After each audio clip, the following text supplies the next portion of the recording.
What's up, my fellow fly fishermen? Graham Ferguson here, host of Flycasting Colorado. I apologize for that background noise. Yeah. But anyway, today we are going to be getting into the top tips for winter fly fishing.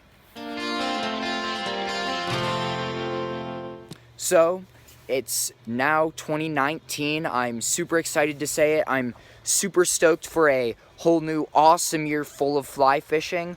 I already posted my first video of 2019, which was the Flash Gordon fly tying tutorial, but I have yet to post a fishing video until this video right here. Yeah, there are a few things that have changed here in 2019. First of all, yes, I got braces. And there are a few other things that have changed about the channel, and I really just want to make an update video for you guys. And I promised that a little bit ago, but I never actually got to it, so you guys can expect an update video in a few weeks here, probably in a few consecutive videos. I'll probably end up updating it and throwing that in there. But yeah, so on to the top tips for winter fly fishing. So one of the first things I'm going to talk about is just being organized.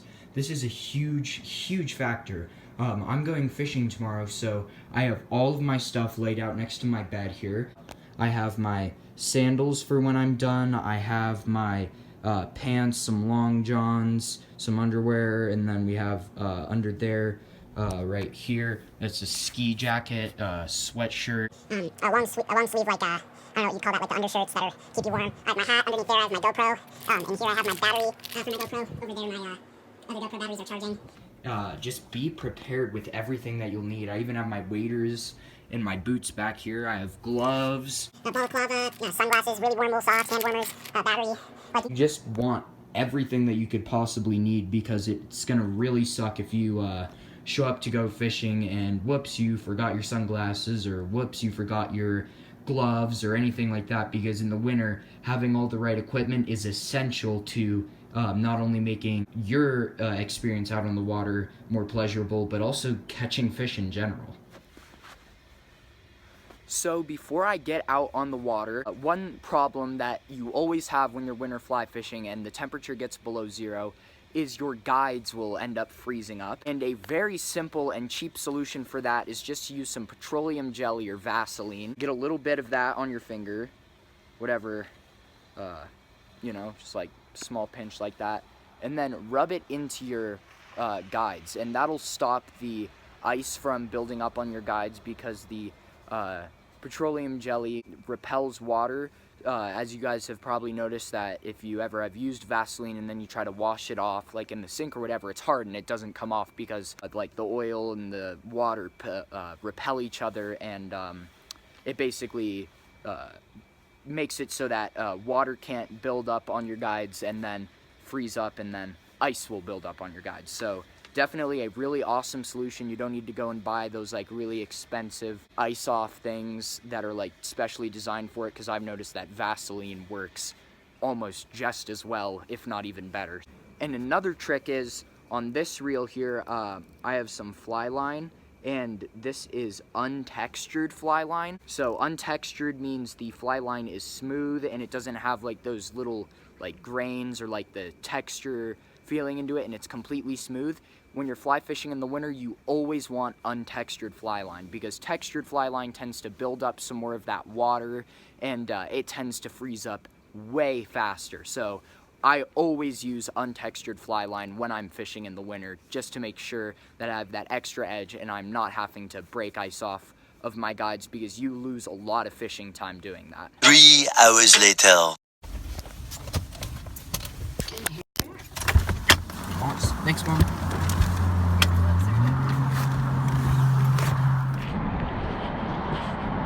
So guys, we've arrived, and it looks really good. Let's see if we can spot any fish and try to catch them. Yeah. So as I'm walking up here, I can show you guys, you can see my flies. I have my big egg attractor, I have the Flash Gordon, and I have a zebra midge. But you can see that all of them are about like 16, maybe, I don't know, 18, 16, somewhere around there, that much apart. That's not a lot. My flies are super close together. That's because in the winter when the water gets super shallow, you always want to have a shorter line and a shorter distance between your flies so you're not getting hung up and you have more room to make more precise presentations. So another huge tip when you are rigging up is always use very, very light tippet. In this video I was using 6x, and sometimes I'll even go down to 7x. I personally don't like using 7x. I think it's not worth it. I think that 7x is plenty thin enough, so don't worry too much about it, but definitely use light tippet. You should never be using anything bigger than 5x when you're fishing in the winter.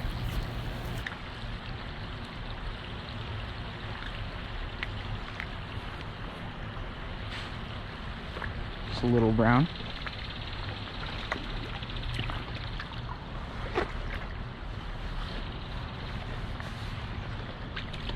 Just release this little brown. There he goes. Feisty little guy. In the water he goes. Let's catch some more. Another thing that is crucial in fly selection is always use an attractor pattern, whether that be an egg or a worm, or in my case both. They honestly produce a lot of fish even when you're not catching fish on that fly, because what it does is it draws the attention of the fish will notice your big attractor fly, and then it might notice your midge and then eat your midge. But what it does is it grabs the attention of the fish, gets them in that feeding mode, and even if they don't eat the attractor itself, I've noticed personally by results, you catch a lot more fish when you are using an attractor pattern as your lead fly. There you go. It's a good little brown.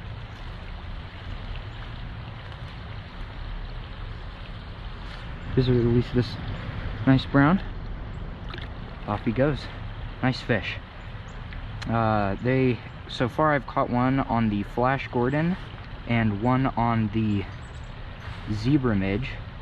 Hooked into a nice one, but didn't have my GoPro on. So now let's see if we can hook into maybe some more, maybe a few bigger ones. In the winter, fish will hit your fly extremely subtle, because in the winter when the water is super cold, their metabolism slows a ton, so they're not going to expend a lot of energy to come and eat your fly, and I'll go a little bit more in depth into this a little bit later in the video.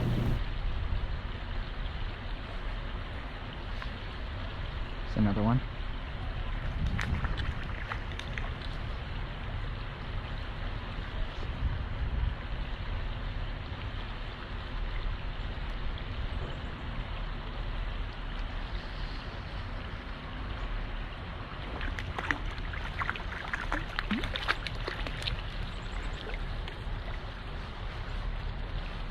Here's the release. Back into the water. Man, we are tearing them up right here.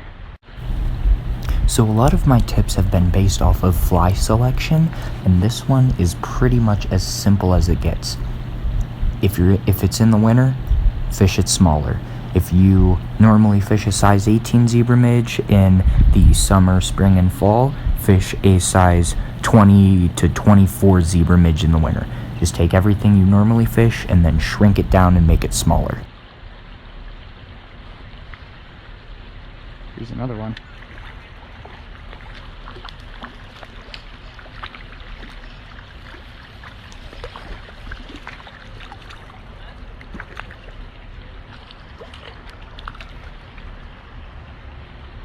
This guy looks like he also took the zebra midge.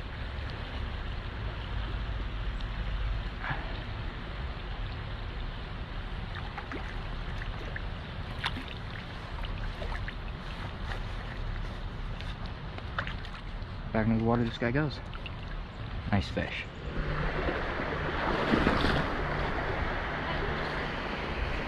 Hey.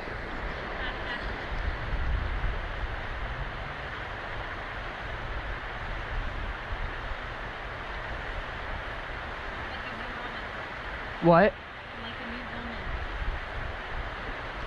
Oh, that was one.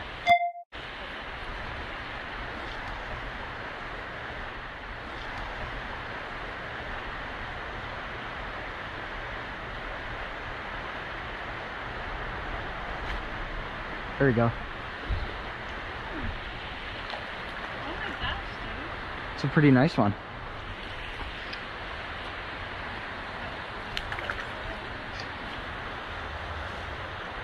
They're really liking that zebra midge that I invented. Yes, I know. I didn't invent the zebra midge. What is that in the water? One sec.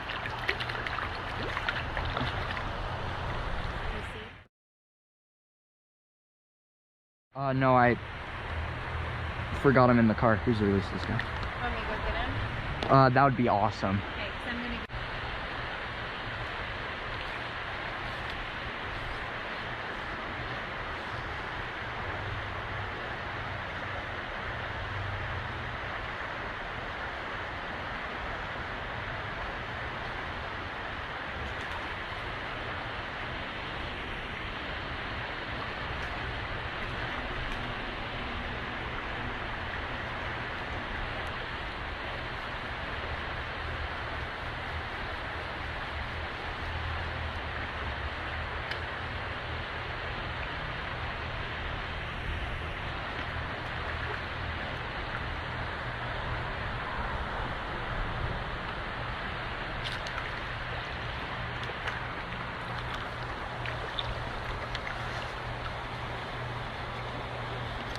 Just gonna let him go like this.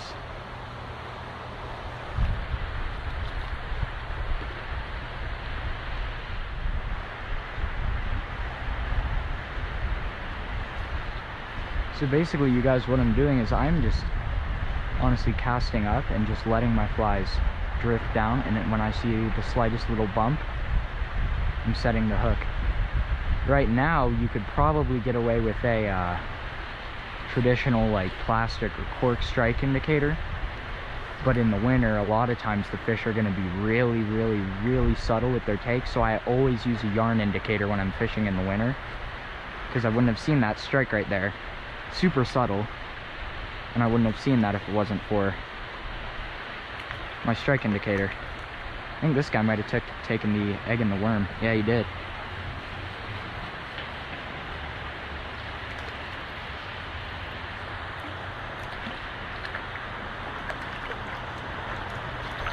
Just a little brown.